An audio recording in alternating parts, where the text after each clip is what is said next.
कल की पुराण और गरुड़ पुराण में ऐसी बातें लिखी गई हैं जो आपके रोंगटे खड़े कर सकती हैं। कलयुग के अंत की दृष्टि केवल कल्पना करने से ही मनुष्य का मन भय और आश्चर्य से भर सकता है। यह युग इतना भयावह होगा कि यह आपके दिल को झकझोर कर रख देगा। लेकिन यह कोई काल्पनिक कहानी नहीं, बल्कि हकीकत है। इन पवित्र ग्रंथों में लिखी गई बातें हमें आने वाले समय की भयंकर सच्चाई से अवगत कराती हैं। आज हम इन्हीं के बारे में विस्तार से जानेंगे और आपको बताएंगे। हमारा निवेदन है कि इस जानकारी को अंत तक पढ़ें और हमारे साथ बने रहें। कलयुग के अंत की कहानी को जानने से पहले आइए कुछ उन पहलुओं को समझते हैं जो सृष्टि के इस चक्र को समझने में महत्वपूर्ण हैं। सबसे पहले हम उस कहानी को जानेंगे जो इन ग्रंथों में वर्णित है। इसके बाद हम आपको वे सभी मनोरंजक और भयावह दृश्य बताएंगे जो कलयुग के अंत में घटित होंगे। तो हमारे साथ बने रहें, क्योंकि यह यात्रा न केवल ज्ञानवर्धक होगी बल्कि आपको गहराई से सोचने पर भी मजबूर करेगी। हिंदू शास्त्रों में कलयुग की आयु 4,32,000 वर्ष मानी गई है। यह विवरण भागवत पुराण, एक विष्णु पुराण, लिंग पुराण और गरुड़ पुराण वश में मिलता है। कलयुग की शुरुआत महाभारत युद्ध के बाद द्वापर युग के अंत में मानी जाती है। वर्तमान में लगभग 5,000 वर्ष बीत चुके हैं और अभी भी लगभग 4,27,000 वर्ष शेष हैं। इन ग्रंथों में कलयुग के लक्षण, मानव व्यवहार और इसके अंत के संकेतों का वर्णन किया गया है, जो हमें इस युग की चुनौतियों के प्रति सचेत करते हैं। महाभारत के युद्ध की समाप्ति के पश्चात जब धर्मराज युधिष्ठिर हस्तिनापुर के सिंहासन पर आसीन हुए, उनके मन में सृष्टि के भविष्य को लेकर अनेक प्रश्न और चिंताएं उत्पन्न हुई। द्वापर युग अब समाप्ति की ओर था और कलयुग के आगमन के संकेत स्पष्ट रूप से दिखाई देने लगे थे। युधिष्ठिर को यह भय सता रहा था कि आने वाले युग में मानव जीवन का स्वरूप क्या होगा, धर्म की स्थिति क्या रहेगी और सत्य का क्या हश्र होगा। इस चिंता का समाधान पाने के लिए उन्होंने अपने चारों भाइयों भीम, अर्जुन, नकुल और सहदेव के साथ भगवान श्री कृष्ण से परामर्श करने का निश्चय किया। युधिष्ठिर ने अपने भाइयों को बुलाया। अर्जुन, जो हमेशा युद्ध के लिए तत्पर रहते थे, ने चिंतित स्वर में पूछा, हे बड़े भ्राता, आप इतने व्याकुल क्यों हैं? क्या किसी शत्रु ने हस्तिनापुर पर आक्रमण करने का दुस्साहस किया है? यदि ऐसा है तो आप आज्ञा दीजिए, मैं अभी जाकर उसका नाश कर दूंगा। युधिष्ठिर ने गहरी सांस लेते हुए कहा, हे अर्जुन, मैं तुम्हारे पराक्रम से भली भांति परिचित हूं। इस पृथ्वी पर कोई भी शत्रु इतना साहसी नहीं कि हस्तिनापुर पर आक्रमण का विचार भी करे। मेरी चिंता किसी बाहरी शत्रु से नहीं बल्कि कलयुग के आगमन से है। मुझे यह भय सता रहा है कि आने वाले समय में मानव समाज किस दिशा में जाएगा, धर्म और सत्य की क्या स्थिति होगी। भीम, जो अपने बड़े भाई की हर चिंता में सहभागी होते थे, बोले, हे भैया, आपकी चिंता हमारे मन में भी भय और अनिश्चितता उत्पन्न कर रही है। कृपया हमें बताइए कि कौन सा संकट हमारे सामने है। युधिष्ठिर ने गंभीर स्वर में उत्तर दिया, हे भीम, तुम ठीक कहते हो। एक भयंकर संकट आने वाला है। मैं कल युग के प्रभावों के बारे में सोचकर चिंतित हूं। इसलिए मैंने निश्चय किया है कि हमें द्वारिकाधीश श्री कृष्ण के पास जाना चाहिए। केवल वही हमें इस चिंता से मुक्ति दिला सकते हैं। सभी पांडवों ने युधिष्ठिर की बात से सहमति जताई। अर्जुन ने कहा, आप सत्य कह रहे हैं भैया। श्री कृष्ण ही इस समय सबसे ज्ञानी और भविष्य दृष्टा हैं। हमें उनके पास जाना चाहिए। भीम ने भी उत्साहपूर्वक कहा, हे धर्मराज, मैं आपके साथ हूं।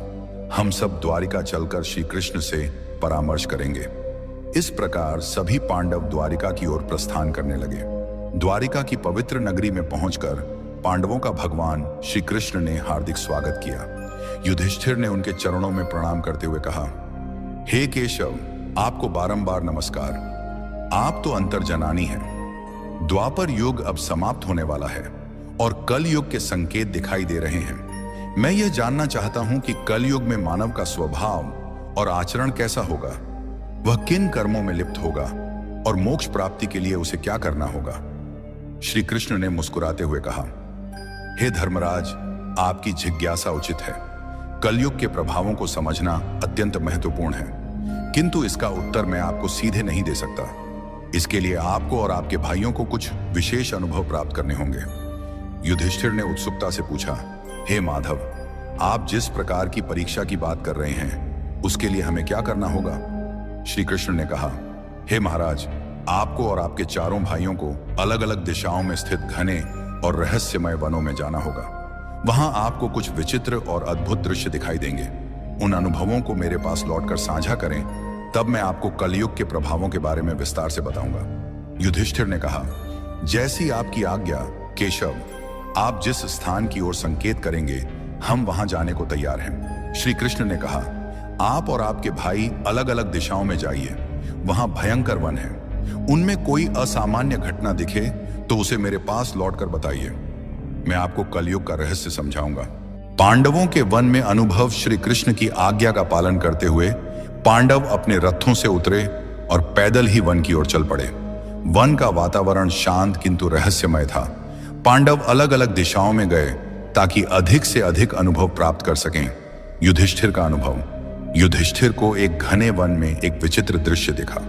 उन्होंने एक विशालकाय हाथी देखा जिसके 2 सूंड थे। यह हाथी अपनी दोनों सूंडों से वन के पेड़ों को उखाड़ रहा था, मानो उसकी शक्ति अतुलनीय हो। युधिष्ठिर आश्चर्यचकित हो गए और सोचने लगे कि यह दृश्य क्या संकेत देता है। अर्जुन का अनुभव। अर्जुन एक शांत और सुंदर वन में पहुंचे जहां पक्षियों की मधुर चहचहाहट गूंज रही थी। वहां उन्होंने एक विशाल पक्षी देखा जिसके पंखों पर वेदों की रचाएं लिखी थीं, किंतु यह पक्षी मृत जीवों का मांस खा रहा था। अर्जुन ने सोचा, यह कैसा विरोधाभास है। एक ओर वेदों का ज्ञान, दूसरी ओर मांसाहार। भीम का अनुभव। भीम एक हरे भरे चारागाह में पहुंचे जहां गायों का झुंड चल रहा था। वहां उन्होंने देखा कि एक गाय ने बछड़े को जन्म दिया और उसे इतनी जोर से चाटने लगी कि बछड़ा लहूलुहान हो गया। भीम ने सोचा, यह कैसी ममता है जो अपने ही बच्चे को घायल कर रही है। सहदेव का अनुभव। सहदेव एक शांत जलाशय के पास पहुंचे जहां 7 कुएं थे। 6 कुओं में पानी भरा था, किंतु सबसे गहरा बीच वाला कुआं पूरी तरह सूखा था। सहदेव ने इस दृश्य को देखकर सोचा कि यह क्या संकेत देता है। नकुल का अनुभव। नकुल एक पर्वतीय क्षेत्र में पहुंचे जहां ऊंचे ऊंचे पर्वतों पर हरे भरे वृक्ष थे। उन्होंने देखा कि एक विशाल शिला पहाड़ से लुढ़क रही थी जो अपने रास्ते में बड़े बड़े वृक्षों को उखाड़ रही थी, किंतु एक छोटे से पौधे के पास पहुंचते ही वह शिला रुक गई। नकुल इस दृश्य से स्तब्ध रह गए। श्री कृष्ण द्वारा अनुभवों का अर्थ शाम होते ही पांडव वन से लौटे और श्री कृष्ण के पास अपने अनुभव साझा करने पहुंचे। युधिष्ठिर का अनुभव। युधिष्ठिर ने कहा, हे प्रभु, मैंने 1-2 सूंडों वाला हाथी देखा। श्री कृष्ण ने मुस्कुराते हुए कहा, हे धर्मराज, यह दृश्य दर्शाता है कि कलयुग में शासक दोनों ओर से शोषण करेंगे। वे प्रजा से सेवा और भक्ति मांगेंगे, किंतु अपने स्वार्थ के लिए उनका दोहन करेंगे। दिखावे में वे धर्मी होंगे, किंतु अंदर से स्वार्थी। अर्जुन का अनुभव। अर्जुन ने बताया, प्रभु, मैंने एक पक्षी देखा जिसके पंखों पर वेदों की रचाएं थीं, किंतु वह मांस खा रहा था। श्री कृष्ण ने कहा, हे अर्जुन, कलयुग में विद्वान और पंडित कहलाने वाले लोग ज्ञान तो रखेंगे, किंतु उनका हृदय पवित्र नहीं होगा। वे धर्म और वेदों का उपयोग केवल धन कमाने के लिए करेंगे। भीम का अनुभव। भीम ने कहा, प्रभु, मैंने एक गाय को अपने बछड़े को इतना चाटते देखा कि वह घायल हो गया। श्री कृष्ण ने उत्तर दिया, हे भीम, कलयुग में माता पिता का अत्यधिक स्नेह बच्चों को आत्मनिर्भर बनने से रोकेगा। उनकी ममता बच्चों के लिए बाधा बन जाएगी। सहदेव का अनुभव। सहदेव ने बताया, प्रभु, मैंने 7 कुओं में से बीच का सबसे गहरा कुआं सूखा देखा। श्री कृष्ण ने कहा, हे सहदेव, कलयुग में लोग दिखावे में धनवान होंगे, किंतु अपने पड़ोसियों की भूख प्यास की परवाह नहीं करेंगे। स्वार्थ इस युग की पहचान होगा। नकुल का अनुभव। नकुल ने कहा, प्रभु, एक विशाल शिला बड़े बड़े वृक्षों को उखाड़ रही थी, किंतु एक छोटा पौधा उसे रोक देता है। श्री कृष्ण ने कहा, हे नकुल, कलयुग में धन और सत्ता मनुष्य के पतन को नहीं रोक पाएंगे, किंतु भगवान का नाम और सच्ची भक्ति जो एक छोटे पौधे के समान है उसे बचा सकती है। गरुड़ पुराण में एक प्रसंग में गरुड़ जी ने भगवान विष्णु से प्रश्न किया, हे प्रभु, 4 युगों सतयुग, त्रेता युग, द्वापर युग और कलयुग में कलयुग को सबसे भयावह क्यों माना जाता है? इसके अंत के क्या संकेत होंगे और यह युग कैसे समाप्त होगा? भगवान विष्णु ने उत्तर दिया, हे गरुड़, कलयुग में अधर्म, स्वार्थ और पाप का बोलबाला होगा। इसके अंत के समय कुछ विशेष संकेत प्रकट होंगे जो सृष्टि के विनाश की ओर इशारा करेंगे। आइए इन 5 प्रमुख संकेतों को एक एक करके विस्तार से समझते हैं। 1. मानव आयु का ह्रास। कल युग के अंत में मानव जीवन की आयु अत्यंत कम होकर मात्र 20 वर्ष रह जाएगी। लोग 12 वर्ष की आयु में ही वृद्धावस्था के लक्षण दिखाने लगेंगे। उनके बाल सफेद हो जाएंगे, चेहरों पर झुर्रियां पड़ जाएंगी और शरीर कमजोर व रोगग्रस्त हो जाएगा। यह शारीरिक पतन मानव की जीवन शैली और नैतिकता के ह्रास का परिणाम होगा। लोग अस्वास्थ्यकर भोजन, अनियमित दिनचर्या और तनावग्रस्त जीवन जीने के कारण शारीरिक और मानसिक रूप से कमजोर हो जाएंगे। स्त्रियां 8 से 9 वर्ष की अल्पायु में ही संतान को जन्म देने लगेंगी, लेकिन उनकी शारीरिक स्थिति इतनी कमजोर होगी कि वे बच्चों का पालन पोषण ठीक से नहीं कर पाएंगी। बच्चे कुपोषण और कमजोरी के शिकार होंगे, जिससे समाज में अस्वस्थ और कमजोर पीढ़ियां उत्पन्न होंगी। इस कारण पारिवारिक और सामाजिक संरचना पूरी तरह चरमरा जाएगी। लोग अपनी भौतिक आवश्यकताओं की पूर्ति में इतने व्यस्त रहेंगे कि परिवार और रिश्तों के प्रति उदासीन हो जाएंगे। यह संकेत कलयुग के उस दौर को दर्शाता है जहां मानव की शारीरिक और मानसिक शक्ति का पूर्ण ह्रास हो जाएगा। समाज में अव्यवस्था, अशांति और अराजकता का बोलबाला होगा।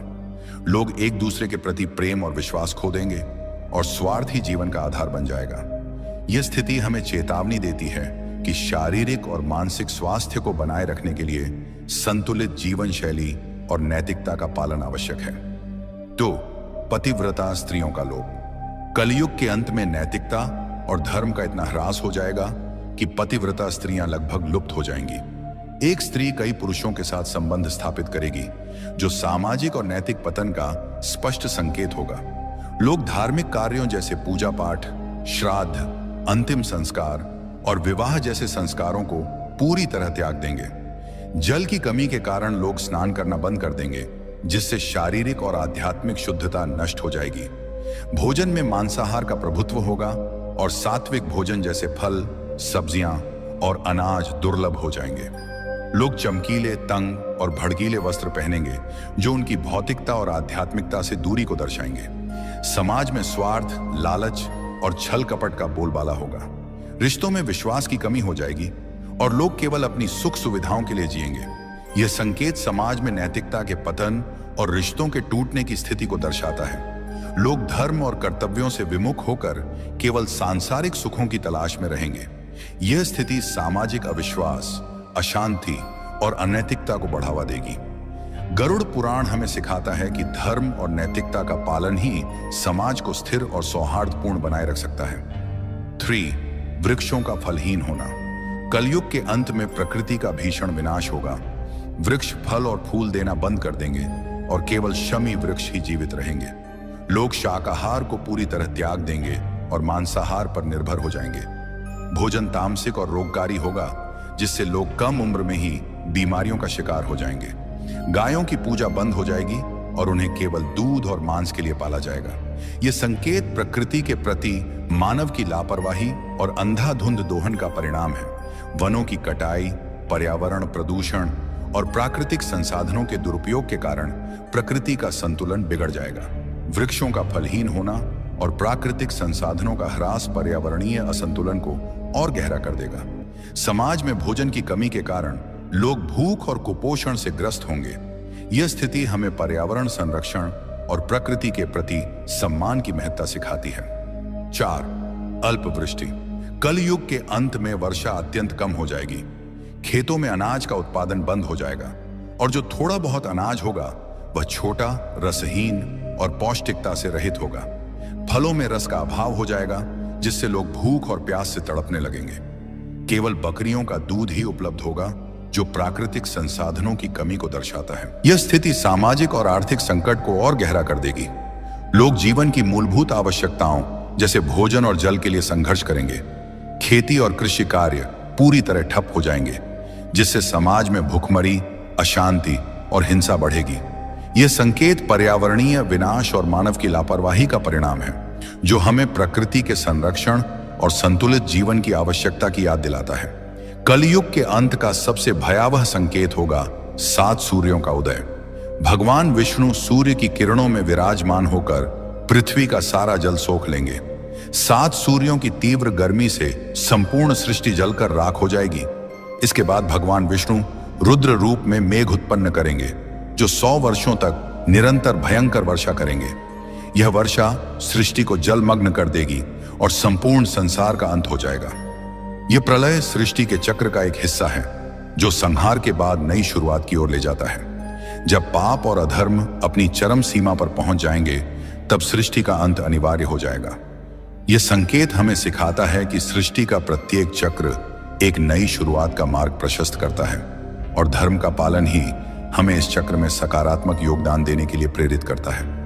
भगवान विष्णु ने गरुड़ जी से कहा, यह विनाश केवल अंत नहीं, बल्कि एक नई सृष्टि की शुरुआत है। जब यह सृष्टि नष्ट हो जाएगी, तब परमात्मा अपनी इच्छा से एक नई, शुद्ध और पवित्र सृष्टि की रचना करेंगे।